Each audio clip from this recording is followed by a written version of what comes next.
غلطات بتقعي فيها وانت بتعملي دايت، ملتزمه بالدايت وبرده مش عارفه تخسي، يبقى لازم تعرفي الغلطات دي. ولو اول مره تشوفيني فانا ايمان، اخصائيه التغذيه والسمنه والنحافه، ساعدت حالات كتير قوي توصل لهدفها، فانت كمان تقدري تكوني واحده منهم. في حاجات بسيطه قوي مش بناخد بالنا منها واحنا بنعمل الدايت، وبنبقى فاكرين ان احنا ملتزمين التزام تام وبرده مش بنخس ومش بنكون عارفين السبب ايه. ركزي بقى معايا عشان هقولهم لك في الفيديو ده. اول حاجه الصوصات الكتير، لان دي بيكون فيها سكر مخفي وبالتالي سعراتها بتكون عاليه جدا واحنا مش عارفين. النسكافيه اللي بيكون اكتر مره في اليوم، او في العموم المشروبات اللي بيكون فيها سكر ولبن كتير. الرياضه اللي بتكون شده عاليه جدا وبتكون طول الاسبوع. مش بتشربي ميه كفايه، والميه هي الاساس في عمليه الحرق.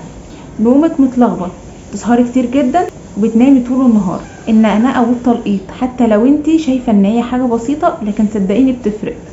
بتعملي صيام متقطع او بتصومي فترات طويله جدا، كمان بتجوعي نفسك وبتاخدي اكل اقل من احتياجك وفاكره انك كده هتخسي اسرع. البروتين اليومي ده اهم حاجه، لو اخدتي اقل من احتياجك هيأثر على الحرق بتاعك وهيأثر بالتالي على نزول وزنك. ها قوليلي، بتعملي كام غلطه من دول؟